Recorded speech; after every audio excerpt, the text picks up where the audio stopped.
আসসালামু আলাইকুম, কেমন আছেন আপনারা? আমি আজ আপনাদের জন্য নিয়ে এসেছি পাবদা মাছের ভুনা।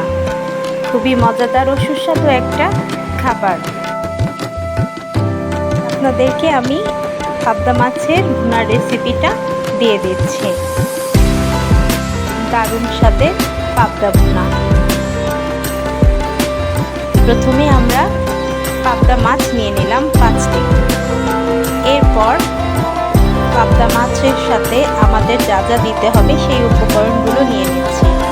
পেঁয়াজ কাটা, রসুন এবং কাঁচামরিচ, সাথে দুটো বড় বড় সাইজের টমেটো, ধনিয়া পাতা। এখন আমরা একটা কড়াই বসিয়ে দিলাম। কড়াইয়ের মধ্যে 1 কাপ পরিমাণ সরিষা তেল নিয়ে নিচ্ছি। তেলটা একটু গরম হয়ে আসলে আমরা 2 কাপ পরিমাণ পেঁয়াজ এই তেলের মধ্যে ছেড়ে দিব। এরপর পেঁয়াজটাকে কিছুক্ষণ ভেজে নেব। পেঁয়াজটা কিছুক্ষণ ভাজা হয়ে গেলে আমরা এতে কিছু রসুন কুচি দিয়ে দিব। রসুন কুচি আর পেঁয়াজটাকে আমরা নরম করে হালকা তেলে ভেজে নিব, যেন অতিরিক্ত লাল না হয়ে যায় সেই পর্যন্ত ভেজে নেব। এরপর কিছুটা পানি ঢেলে আমরা এর মধ্যে একে একে মশলা দিয়ে দিব। প্রথমে দিচ্ছি 1 চামচ লাল মরিচ, এরপর আধা চা চামচ হলুদের গুঁড়ো, এরপর হাফ চা চামচ ধনিয়া গুঁড়ো, পরে 1 চা চামচ লবণ দিয়ে আমরা এই মশলাটাকে ভালো করে কষিয়ে নিব।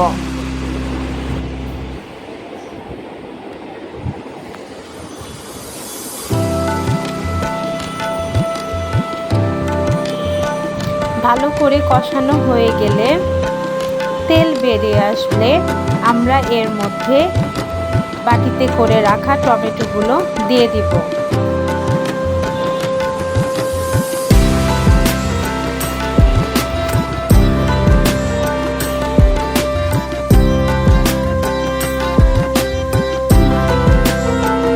টমেটো দেওয়ার পর কিছুক্ষণ নাড়াচাড়া করে এর মধ্যে আমরা আবার কেটে রাখা কাঁচামরিচগুলো দিয়ে দিচ্ছি।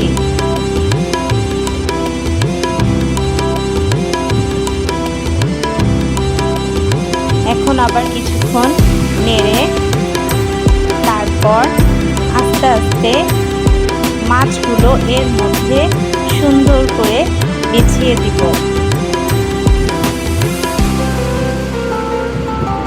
মাছগুলো সব দেয়া হয়ে গেলে সামান্য পরিমাণ পানি দিয়ে কিছুক্ষণ মাছটা রান্না করব।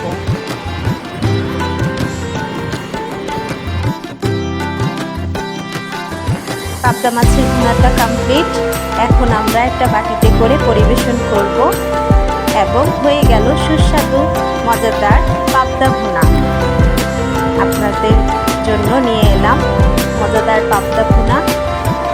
আজকের জন্য এখানেই শেষ। আসসালামু আলাইকুম। আপনারা সবাই ভালো থাকবেন এবং আমার পেজের সাথে থাকবেন, আমার ইউটিউব চ্যানেলের সাথে থাকবেন, এতটুকুই আশা রাখলাম। খোদা হাফেজ।